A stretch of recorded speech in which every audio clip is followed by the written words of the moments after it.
안녕하세요. 2024년 7월 24일 수요일입니다. 오늘 함께 묵상하실 말씀은 예레미야 37장 1절부터 10절까지의 말씀이고요. 제목은 다시 돌아오다입니다. 오늘 본문 말씀은 예루살렘을 포위했던 바벨론이 애굽이 진격해 온다는 소식에 애굽 군대를 상대하기 위해서 예루살렘 성을 포위했던 군대를 풀고 이동시켰을 때, 그러니까 주전 587년 전후에 있었던 이야기를 기록하고 있습니다. 1절에 바벨론의 느부갓네살 왕이 시드기야를 왕으로 세웠다 이렇게 소개합니다. 시드기야는 요시야의 셋째 아들이죠. 1절에 소개되는 여호야김은 요시야의 둘째 아들이고 고니야는 여호야김의 아들인 것입니다. 우리가 지금 묵상하고 있는 예레미야서에 유다 말년에 활동했던 5명의 왕들을 소개하고 있는데요. 모두 요시야와 관련된 인물들이에요. 요시야가 죽자 요시야의 넷째 아들 여호아스가 왕이 되고 3개월을 통치하다가 애굽 왕 느고에 의해서 폐위가 되죠. 그리고 요시야의 둘째 아들 여호야김이 왕위에 올라서 11년을 통치하게 됩니다. 여호야김이 바벨론 느부갓네살에 의해서 폐위가 되고 그의 아들 여호야긴이 왕위에 오르지만 여호야긴이 애굽 편을 들다가 느부갓네살 왕에게 폐위를 당하고 바벨론으로 잡혀가요. 그리고 유다 마지막 왕으로 요시야의 셋째 아들인 시드기야가 왕위에 오르게 되는 것입니다. 그도 처음에는 바벨론 편을 들었지만 점차적으로 친애굽 정책을 펼치다가 결국은 느부갓네살 왕에게 공격을 당하게 되고 유다가 망하게 되는 것입니다. 이렇게 이스라엘과 유다의 문제를 해결하기 위해서 많은 왕들이 애굽의 도움을 요청했지만 실제로 유다의 문제를 해결하는 것은 애굽의 도움을 받아서 해결될 문제가 아니라는 것입니다. 하나님께 돌아가야 할 문제였던 것이죠. 예레미야는 40여 년 동안 애굽도 바벨론도 아니라 하나님께 돌아오라 말씀을 선포했습니다. 그렇지만 보이지 않는 하나님보다 보이는 힘을 더 의지했던 것이죠.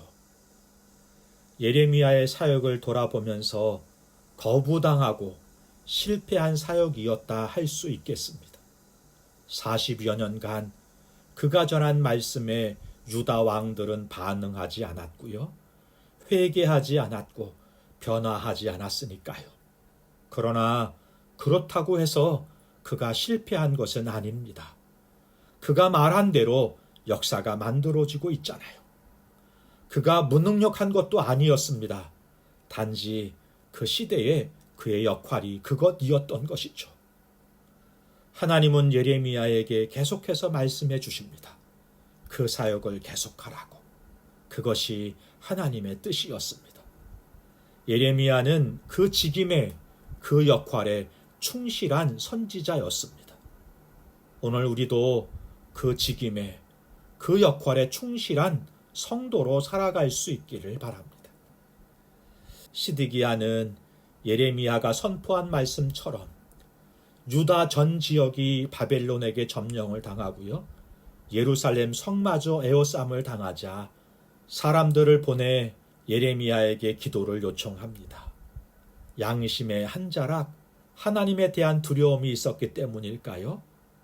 사실 전후 사정을 살펴보면 그보다는 이런 상황에서도 희망 섞인 말씀을 듣고 싶었던 것으로 보여요. 회개도 없고 돌이킴도 없는 상태에서 상황이 좋아지기만 바라는 모습을 보면서 말씀 앞에 겸손히 서는 것이 아니라 말씀을 자기의 의도와 욕구대로 이용하려고 하는 의도가 보이는 것이죠. 하나님을 경외하기보다는 이용하려고 하는 모습이 보이는 것입니다. 악한 죄의 번성을 버리지 못한 거예요. 상황도 자신을 돕는 듯 보였습니다.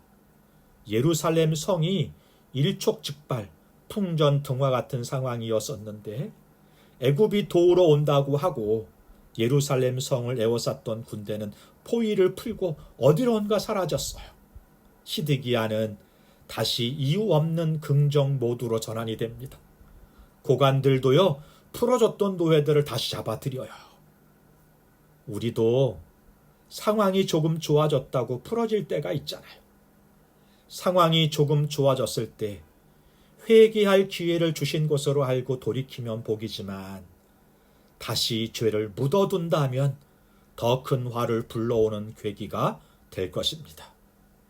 이 같은 어리석음 가운데 빠지지 않는 길 중에 하나가 바로 상황을 보는 것이 아니라 하나님 말씀에 집중하는 것입니다. 상황을 바로 이해하는 통찰력도 중요하지만 무엇보다 하나님 뜻을 먼저 살피는 것이 참 지혜라고 말씀을 드렸습니다. 상황이 하나님 말씀을 대신할 수도 먼저여서도 안 되는 것입니다. 상황은 변하지만 말씀은 변함이 없기 때문입니다. 상황을 만들고 움직이는 것이 하나님이시기 때문입니다. 이런 시드기야에게 하나님께서는 예레미야를 통해서 계속 말씀해 주시네요. 애굽은 돌아갈 것이고 바벨론은 다시 돌아올 것이다.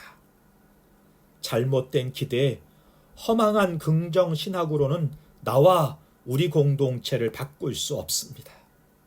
어떻게 하다 보면 심판이 지나가겠지 하는 생각도 나를 살리지도 못하고 우리 미래를 건강하게 만들어 줄 수도 없습니다. 시드기야가 예레미야를 통해 전해주신 말씀을 들었어야 했던 것처럼 오늘 우리도 하나님 말씀을 겸손히 들어야 합니다. 막연한 기대로 무엇인가 이루어지기를 원하거나 지나가기를 바라는 것은 믿음이 아닌 거예요. 이것은 자기 기만이고 하나님을 경홀히 여기는 것이죠. 시브리서 11장 6절입니다. 믿음이 없이는 하나님을 기쁘시게 하지 못하나니 하나님께 나아가는 자는 반드시 그가 계신 것과 또한 그가 자기를 찾는 자들에게 상 주시는 이심을 믿어야 할지니라.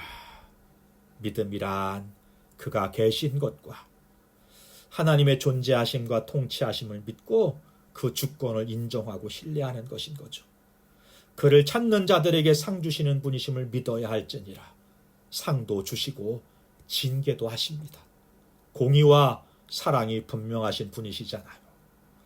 오늘 하루도 하나님과 말씀 앞에서 상황이 아니라 말씀을 따라 살고 기복신앙이 아니라 하나님 절대 신앙으로 살아가는 하루가 되기를 소망합니다. 기도하겠습니다. 좋으신 하나님 아버지, 우리에게 상황을 바로 볼 수 있는 눈을 주시되 그보다 말씀을 따라 살아가는 분명한 믿음을 가지게 하옵소서. 하나님 없는 복을 바라며 기복적인 신앙이 아니라 하나님 중심, 말씀 중심의 삶을 살아가는 하루가 되게 하여 주옵소서. 예수님의 이름으로 기도하옵나이다. 아멘. 감사합니다.